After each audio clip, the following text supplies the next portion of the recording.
का बोली कैसन फोन कैलू हो? काहे रहुआ के नहीं खेलत काहे फोन कैनी हो?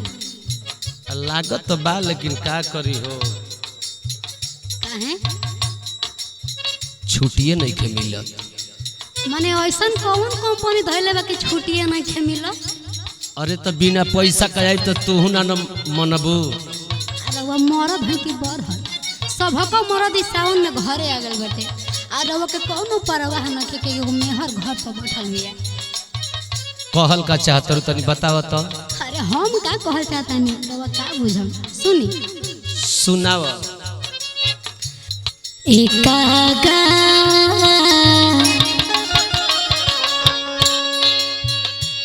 एकागा जय हो पूर्व के देशवा कही हो पिया से संदेशवा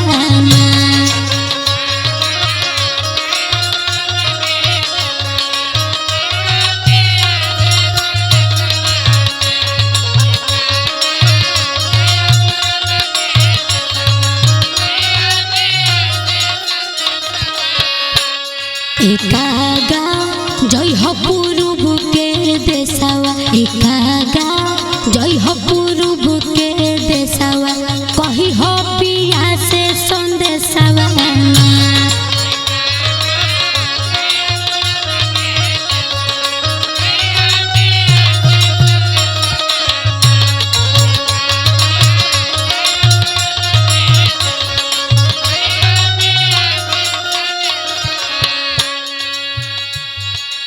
अबे में कागा का कौन काम का आ गई? वो करे से न कह का दिक्कत बताओ के तनी बताव तो। दिक्कत इहे बा, ध्यान से सुनी।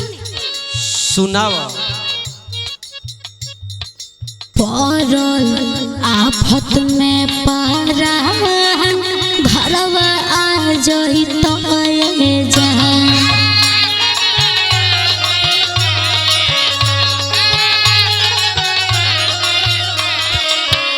तने ध्यान से सुनिएगा। अच्छा रिमझिम बुनी पड़त है ना? अरे एकदम एकदम बुझत तनी कि मन कुछ कुछ करता। अरे रउआ का बुझम। परल आफत में परान घरवा आ जई तो जान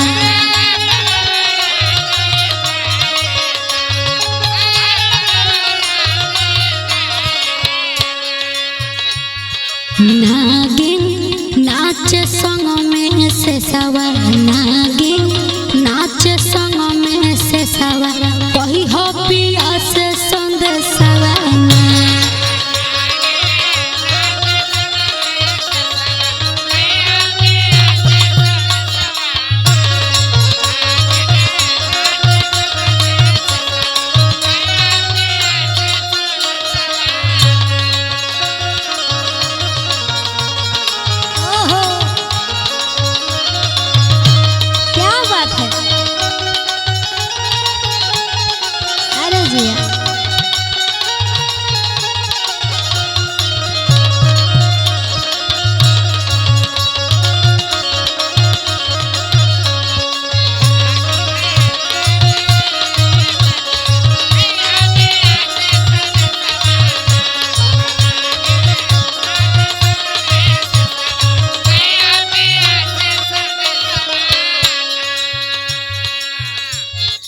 कहो बबुआ के मम्मी।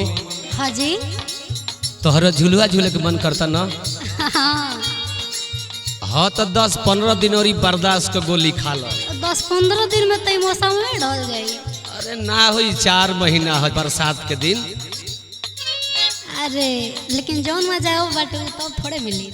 कहल का चाहता रे इहे कहल चाहता नहीं कि टप टप चुवत बापालानी जियत कैसे के हम बानी। अरे हम तो के मुँह देबो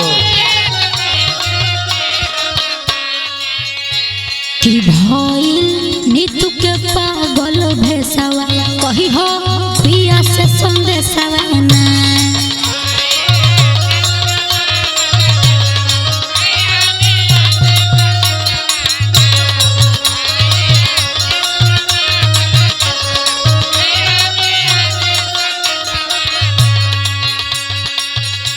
एकागा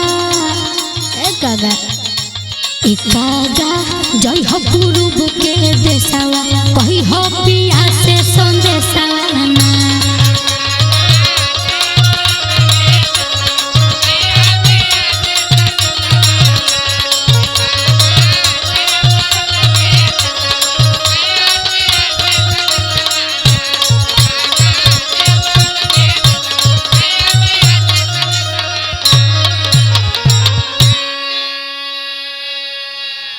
बस बहुत जल्दी में आवत है।